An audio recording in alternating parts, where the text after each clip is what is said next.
여러분 혹시 중도라는 말 들으면 뭐가 가장 먼저 떠오르시나요? 아마 많은 분들이 어떤 중간 지점이나 적당한 타협점 같은 걸 생각하실 거예요. 그런데요, 그게 전부가 아니거든요. 오늘 이 시간을 통해 이 흔한 오해를 풀고 그 안에 숨겨진 진짜 심오한 의미를 한번 제대로 파헤쳐 보겠습니다. 흔히들 그러잖아요. 너무 팽팽하지도 너무 느슨하지도 않은 검은 고 줄에 비유하면서요. 과연 중도가 정말 이런 절충의 의미일까요? 오늘 이 질문에 대한 답을 한번 찾아볼까 합니다. 자, 그럼 한번 제대로 파고들어 보죠. 오늘의 이야기는요, 이 가운데 중이라는 글자, 이 한 글자를 똑같이 쓰는 두 개의 단어에서 시작됩니다. 마치 탐정처럼 이 두 단어의 뿌리를 추적하다 보면 우리가 몰랐던 놀라운 비밀이 드러날 거예요. 네, 바로 유교의 중용과 불교의 중도입니다. 이름은 비슷해 보이죠? 하지만 보시는 것처럼 그 뿌리부터가 완전히 다릅니다. 이 둘의 차이를 아는 게 오늘 이야기의 핵심이라고 할 수 있습니다. 자, 그럼 먼저 우리한테 좀 더 익숙한 개념이죠? 바로 중용부터 한번 살펴보겠습니다. 이게 우리가 보통 생각하는 중간이라는 개념의 기준점이 되어줄 겁니다. 중용이라는 건요, 쉽게 말해서 극단적인 양쪽 사이에서 아주 현실적인 해결책을 찾는 거예요. 뭐랄까, 일종의 사회생활 잘하는 지혜, 처세술 같은 거죠.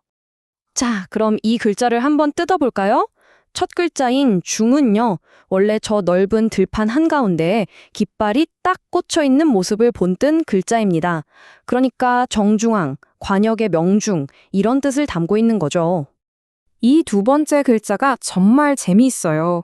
이 용이라는 글자는요, 옛날에 쓰던 도구인데요. 쓸모없는 건 다 걸러내고 진짜 필요한 알맹이만 남기는 그런 채 같은 거예요. 그러니까 뭐다? 가장 현실적이고 쓸모있는 것만 딱 고른다는 뜻이죠. 그러니까 정리를 해보면 중용은 한쪽으로 확 쏠려서 미움받지 않고 양쪽 사이에서 적절하게 타협해서 가늘고 길게 가자는 그런 지혜인 셈입니다. 우리가 맨 처음에 생각했던 그 적당한 중간이라는 개념이랑 딱 맞아떨어지죠? 자, 이제부터가 진짜 하이라이트입니다. 불교의 중도는요, 우리가 지금까지 얘기한 중용과는 아예 차원이 다른 얘기예요. 이건 타협 같은 게 아닙니다. 완전히 새로운 길을 이야기하는 거죠. 중도는요, 이쪽이냐 저쪽이냐 두 선택지 사이에서 중간을 잡는 게 아니에요.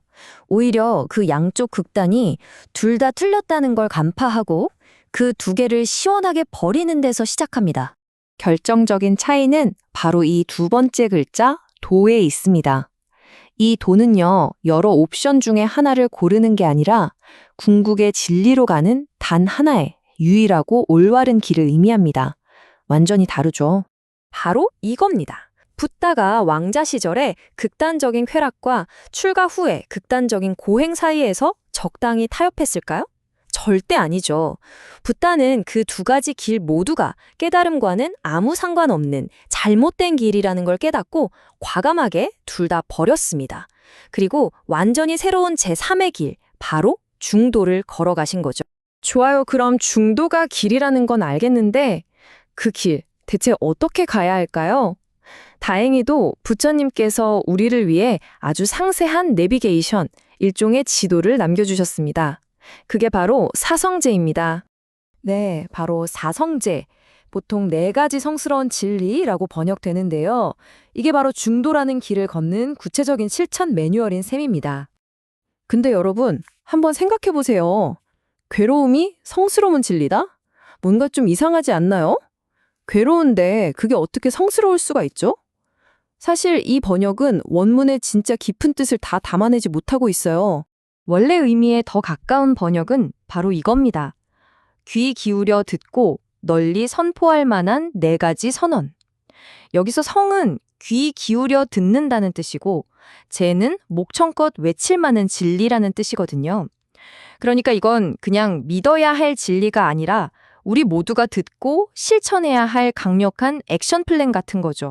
이 사성제를요, 무슨 어려운 철학이라고 생각하지 마시고 마치 의사가 환자를 진단하고 치료하는 4단계 과정이라고 생각하면 훨씬 이해하기가 쉬워요. 우리 마음의 병인 괴로움을 치료하는 처방전이 셈이죠. 자, 이 처방전 한번 볼까요? 첫 번째, 증상. 우리가 왜 괴로울까요? 변하지 않는 나라는 게 있다고 착각하고 거기에 집착하기 때문입니다. 두 번째, 원인 진단. 이 괴로움이라는 건 원래부터 있던 게 아니라 여러 조건들이 모여서 잠시 조립된 현상이라는 거죠. 세 번째, 예후. 자, 조립된 거니까 어떨까요? 당연히 분해할 수 있겠죠? 완치가 가능하다는 희망적인 진단입니다. 그리고 마지막 네 번째, 처방 전. 이 괴로움을 분해하는 구체적인 실천 방법이 바로 팔정도이고 이게 바로 중도의 길 그 자체인 겁니다. 정말 논리적이지 않나요? 좋습니다. 그럼 내가 이 중도의 길을 제대로 가고 있는지 아닌지 어떻게 알 수 있을까요? 그 리트머스 시험지 같은 게 있습니다. 바로 우리 마음속에 세 가지 독, 즉 삼독심이 사라지는 걸 보면 알 수 있어요. 삼독심, 바로 탐욕, 분노, 그리고 어리석음입니다. 탐욕은 좋은 걸 막 끌어당기려는 마음, 분노는 싫은 걸 막 밀어내려는 마음, 그리고 어리석음은 이 모든 게 진짜라고 착각하는 근본적인 혼란 상태를 말하는 거죠. 이 세 가지 독에 계속해서 연료를 부어주는 게 딱 하나 있어요. 바로 나라는 존재, 그리고 이 세상이 아주 단단하고 실제한다는 그 굳은 믿음입니다. 이 믿음 때문에 우리는 끊임없이 뭔가를 탐하고 뭔가를 미워하게 되는 거죠. 바로 이 지점이 핵심입니다. 중도의 길을 걸으면서 나와 이 세상이 고정된 실체가 아니라 그저 여러 조건들이 모여서 잠시 나타난 현상일 뿐이라는 걸 깨닫는 순간 어떻게 될까요? 삼독심에 들어갈 연료가 딱 끊겨버리는 겁니다. 애초에 내가 탐하고 미워할 대상 자체가 실체가 없었다는 걸 알게 되니까요. 자, 오늘 우리는 불교의 중도가 단순히 중간에서 타협하는 게 아니라 양쪽의 잘못된 길을 모두 버리고 세상을 보는 관점 자체를 완전히 뒤집는 혁명적인 길이라는 걸 알게 됐습니다.